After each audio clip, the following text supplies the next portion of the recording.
ஹாய்ங்க. இது வந்து நெய்யில் செஞ்ச ஒரு ரவை லட்டு தாங்க. வர்றது எல்லாமே பண்டிகை காலம்தான். வரலட்சுமி நோன்பு எல்லாத்துக்குமே இந்த ரெசிபி வைக்கலாம் நெய்வேத்தியமாக. நெய்யிலே செய்கிறதுனால ஒரு 10 நாள் 15 நாள் வரலையும் ரொம்ப நல்லா இருக்குங்க. ரொம்ப ஈஸியானது. ஒரு முறை அது எப்படி செய்கிறதுன்னு பார்க்கலாமா? அதுக்கு வந்து முந்திரி திராட்சை இதுலேருந்து தேவையான அளவு தான் நம்ம போட போகிறோம். முந்திரி திராட்சை இதெல்லாம் வறுத்து வச்சுக்க போகிறோம். தேங்காய் அதையும் நல்லா வறுத்து வச்சுக்க போகிறோம். இந்த அளவு ரவை நான் போடுறேன். இந்த கப்பு வந்து இந்த அளவுக்கு நீங்கள் 1/2 கிலோ ரவை எடுத்திங்கன்னா 400 கிராம் ஜீனி சேருங்க. ஜீனி சேருங்க, கரெக்டாக இருக்கும். சமமாக போட்டிங்கன்னா ரொம்ப தித்திப்பாக இருக்கும். நல்லா சாப்பிட்றவங்க சமமாக போடுங்க. இப்போ வந்து நம்ம ஒன்று ஒன்றா நெய்லேயே வறுக்க போகிறோம். ரொம்ப குறைவான நெய் தாங்க. ரொம்ப நிறைய நெய்யை ஊற்றி பிடிக்கணுன்ற அவசியமே இல்லை. ஈஸியாக சட்டுன்னு செய்யக்கூடியது இந்த ரவை லட்டு. இதுலேயே நிறைய டைப் இருக்குது. அரைச்சி செய்வாங்க, எங்கள் ஊர்லலாம் அரைச்சி செய்வாங்க. ரவையை ஜீனியல் பவுடராக அரைச்சி செய்வாங்க. பாகு எடுத்து உருட்டி செய்வாங்க. பால் ஊற்றி செய்வாங்க. இது வந்து ரொம்ப ஈஸி மெத்தட். எல்லாருமே ட்ரை பண்ணலாங்க. ரொம்ப ஈஸிங்க இது. கண்டிப்பாக ட்ரை பண்ணி பாருங்கள். இது வந்து நெய் ஊற்றி இதில் பாதி தான் நம்ம போட போகிறோம். நான் இன்னொரு டிஷ்ஷுக்காண்டி வறுத்து வச்சுருக்கேன்.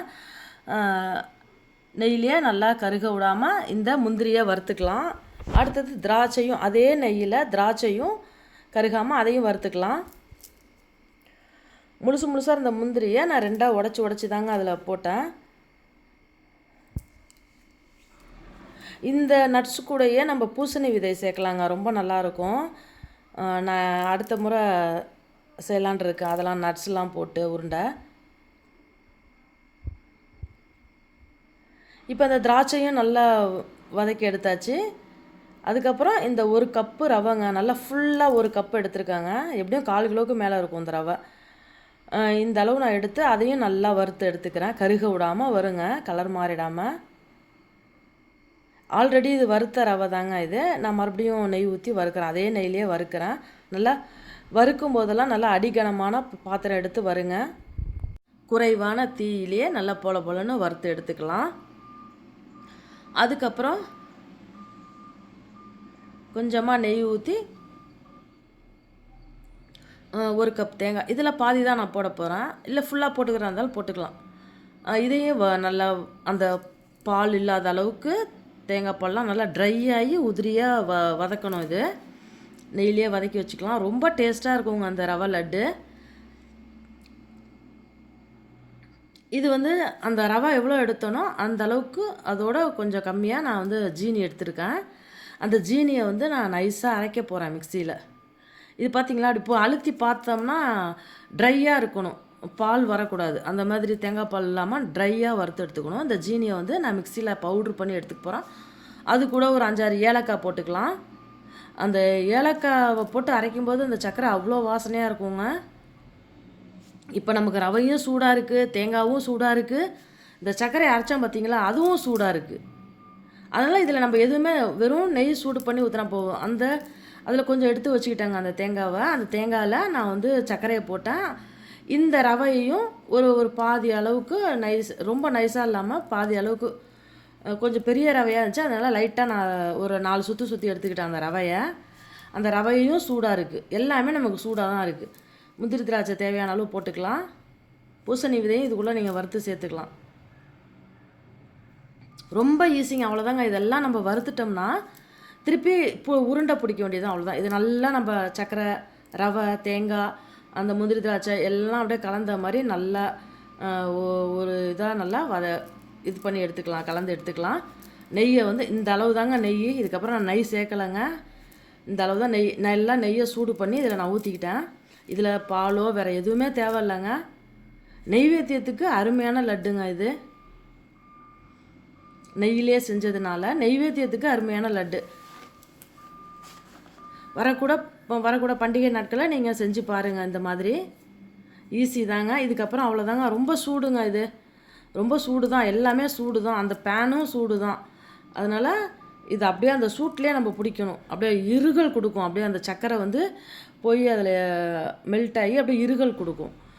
அந்த பொலன்னு இருக்குது. ஆனால் எப்படி உருட்டுறதுன்னு தோணும். ஆனால் பிடிக்கலாம். நல்லா இறுக்கி பிடிச்சோம்னா அந்த சர்க்கரைலாம் போய் ஒட்டிக்கும். அப்படியே அந்த ரவை கூட தேங்காய் கூட நெய் பசையோடு சேர்த்து ஒட்டிக்கும். நல்லா ஒரு டைட் கொடுத்து நல்லா பிடிக்கலாங்க. ரொம்ப ஈஸிங்க இது. இந்த ரவை லட்டு சாப்பிட்றதுக்கு ரொம்ப டேஸ்ட்டாக இருக்கும். கம்மியான செலவுலேயே நம்ம நல்ல ஒரு ஸ்வீட் செஞ்சு சாப்பிட்ணும் அப்படின்னா இந்த மாதிரி ரவை லட்டு ட்ரை பண்ணுங்கள். அது எனக்கு சூடு தாங்க முடியலங்க. அதை திருப்பி போட்டுட்டு நான் திருப்பியும் வந்து கொஞ்சம் நேரம் கழித்து நான் பிடிச்சேன்.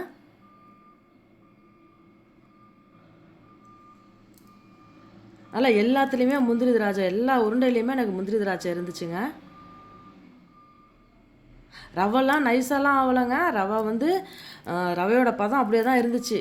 அது பெரிய ரவையாக இருந்ததுனால நான் சும்மா ஒரு 4 ஓட்டி எடுத்தேன் அந்த ரவையை. ரொம்ப அருமையான லட்டுங்க. கண்டிப்பாக வரக்கூடிய பண்டிகை நாட்களில் செஞ்சு சாப்பிட்டு எப்படி இருக்குன்னு வந்து கமெண்ட் பண்ணுங்கள். நான் நல்லா அழுத்தி பிடிங்க. நான் ஏன் திருப்பி உங்கள்கிட்ட காட்டுறேன்னா, இதில் நம்ம நெய் சூடு மட்டும்தாங்க, அதில் தாங்க நம்ம இறுக்கி பிடிக்கணும். அது ரொம்ப ஈஸி தான். அது கை பொறுக்கிற அளவுக்கு நம்ம அந்த உருண்டையை உருட்டி எடுக்கணும். ஏன்னா சில பேர் வந்து எனக்கு பிடிக்கவே வரல அப்படின்னு சொல்லுவாங்க. அதனால தான் நான் திருப்பியும் அதை நல்லா எப்படி பிடிக்கிறது நான் காட்டிகிட்டு இருக்கேன். நான் நல்லா டைட் கொடுத்து பிடிக்கலாம். ரொம்ப ஈஸி. அது உதிரியாக தான் இருக்கும் அந்த இது. ஆனால் நம்ம பிடிக்கிறதுல தான் அந்த ஹீட்டில் வந்து அப்படியே மெல்ட் ஆகி நல்லா டைட்டு கொடுக்கும். இதில் சூடாக பால்லாம் தேவையே இல்லைங்க. பால் ஊற்றி நீங்கள் செய்யலாம், தப்பு இல்லை. பால் ஊற்றி செய்யலாம். நீங்கள் நெய் ஊற்றி நெய்வேத்தியம் பண்ணுற மாதிரி வராது. நெய்வேத்தியத்துக்கெலாம் ஒரு பண்டிகை நாட்களில் ஒரு 10 நாள் 15 நாள் வச்சுக்கணும் அப்படின்னாக்கா இந்த மாதிரி நெய் சூட்டில் செய்கிறது தான் நல்லாயிருக்கும். அந்த பலகாரங்கள் ரொம்ப டேஸ்ட்டு கொடுக்கும், ரிச்சு டேஸ்ட்டு கொடுக்குங்க இந்த மாதிரி ஸ்வீட்லாம். இதை நீங்கள் அரைச்சி இது ரெண்டுத்தையுமே அரைச்சி பவுட்ரு பண்ணி மிஷினில் வாங்கிட்டு வந்து அதில் அந்த மாதிரியே நீங்கள் உருண்டை பிடிக்கலாம். இது வீட்டிலே செய்கிறதுனால நம்ம மிக்சிலேயே அரைச்சாச்சு. இது சர்க்கரையெல்லாம் பவுட்ரு பண்ணோம். அவ்வளோதாங்க. எனக்கு ஒரு 15 உருண்டை வந்துச்சுங்க. சூப்பராக வந்துச்சுங்க உருண்டை. கையெல்லாம் செவந்து போச்சு இந்த உருண்டை பிடிச்சதில். அவ்வளோதான், உருண்டை பிடிச்சி முடிச்சாச்சுங்க. நீங்களும் கண்டிப்பாக உங்கள் வீட்டில் ட்ரை பண்ணி பாருங்கள். நான் அப்போயே சூடாக இருக்கும்போதே ரெண்டு இறங்கிடுச்சு எங்களுக்கு. அவ்வளோ சூப்பராக இருந்துச்சுங்க. கண்டிப்பாக ட்ரை பண்ணுங்கள். நீங்களும் ட்ரை பண்ணி பார்த்துட்டு எப்படி இருந்துச்சுன்னு சொல்லுங்கள். பிடிச்சிருந்தா ஒரு லைக் பண்ணுங்கள், ஹைப் பண்ணுங்கள். பாய்ங்க.